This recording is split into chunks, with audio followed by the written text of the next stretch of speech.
Egypt and Tunisia, but a lot of us don't know that there's other countries that are also where people are also protesting, but unfortunately there's not as much publicity.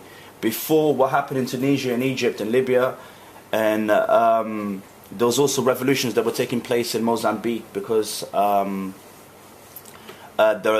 price of bread rose, so it became too expensive for those that are barely surviving, and people protested, and some were shot and killed by the police because they didn't like the fact that they were protesting. But unfortunately there was not much publicity. It might be because Mozambique might not have as much oil to offer as other parts of the world who are, so I thought, well, they don't have a voice, so I started writing my verses about that and speaking about the fact that in Mozambique a lot of people have a good education, in the sense of a lot of people strive to get a good education. They go to university, get a degree, but then after that they can't get a job. So in the corners of the streets you see all these people that are graduates but turn to alcohol.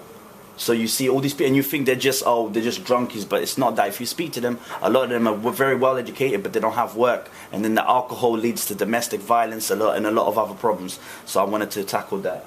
Did you say anything about something? Yeah, I spent a lot of time at St Paul's Cathedral recently with loads of other people who've been talking about various issues that have been affecting them. And I mean, one of the things that I thought was an issue was, funny enough, was to do with housing. A lot of issues around housing and a lot of empty buildings which could be used to create into sort of creative studios for young people, or new housing for the homeless, and various things. That was quite an issue for me. There's a lot of homeless people right now, and so there's a lot of suffering going on. And at St Paul's we're bringing up a lot of issues and topics around these things. So I mean, that's pretty much the nature of where I'm coming from, is the idea of how we suffer and how to get our minds out of suffer, or physically get out of suffering.